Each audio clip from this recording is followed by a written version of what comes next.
And I am originally from Ecuador, and obviously I don't know if you guys know what that is. That's South America. And soccer is the way of life. Like that's pretty much what everybody does there. Like we don't know about baseball, we don't know about football, we don't know about basketball. Soccer is pretty much what we do. Like every other country, like Europeans or every like Africans, like everything is about soccer.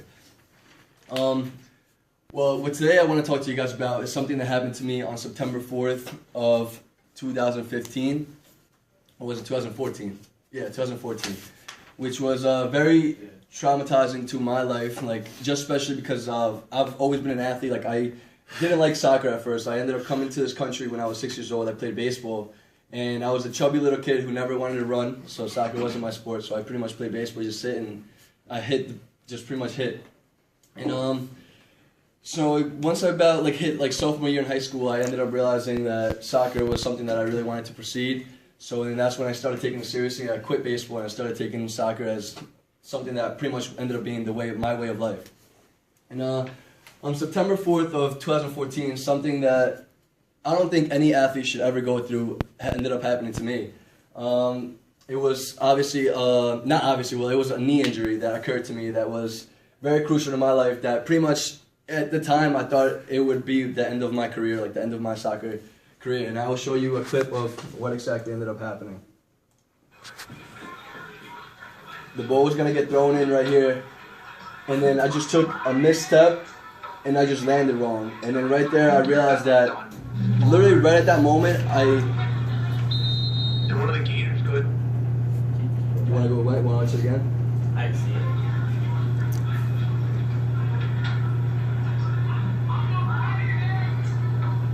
Right there, I just took a step. I missed the ball, obviously, and the way I entered the play was incorrect. I should have gone with my left foot instead of my right. So when I landed, my body was out of shape. And then at that time, I realized that something went dramatic wrong. Like my kneecap ended up moving to the side of my knee, and I ended up seeing pretty much my patella tendon just move.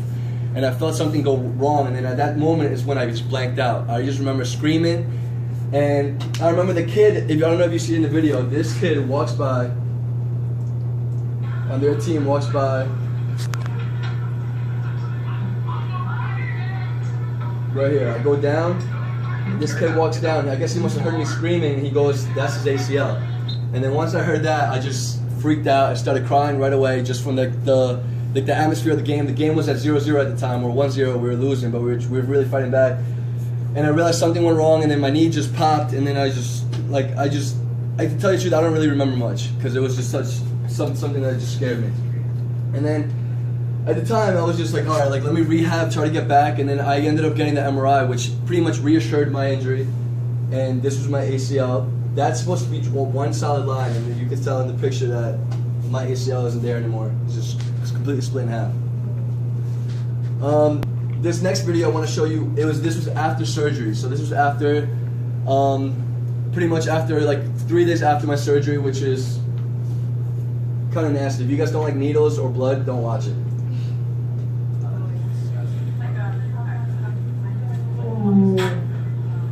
That's the worst of it, okay? Seriously. She tried to comfort me by saying that it was like tapping maple from a maple tree. Like it wasn't really. Yeah, that was me recording when I was getting my knee. Does that hurt now?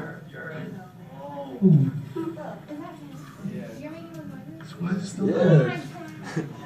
Because we're not done yet. Look at it, it's still oozing out And then, you know. How long did it do? It was like 2 minutes. You recorded this for like a 2 minutes? And then, let me go back. Alright, well, after this, I was able to use my knee a little more. I was able to, obviously, crutches were my biggest assistance. And then after that, I ended up starting rehab. Rehab was horrible. I remember laying on the bed and just getting my knee cranked out to try to get mobilization. And it was pretty much relearning how to walk. I didn't know how to walk. Like it was every little thing that you guys don't take for granted was something that you guys need to realize that from the start of my injury to where I am now, it's like a traumatic change. And this is a picture of me during rehab. And while I was doing rehab, I ended up getting tendonitis, and then that's actually not that great. When I ended up once I got tendonitis, I ended up not being able to play or do anything for a month, which ended up making my knee even weaker, so gave me another risk of re-injury. I still remember to this day the 3 people that told me that I will never get back to the way I used to play. There was, I actually still see them in the hallway, and one of them was a teacher, actually. Another one was on the women's soccer team, which I'm not going to say names. But she ended up telling me that, because she like hurt her knee like 3 times, something like that, she will never be the same. And I always kept that in my head, like, you just can't keep that on your head, because if you keep that in your head that you're going to get re-injured, then that's obviously going to happen. So long story short, I get back to the fall and we win a championship, and I ended up being all region and second team all conference, and I ended up being better than I was before. So.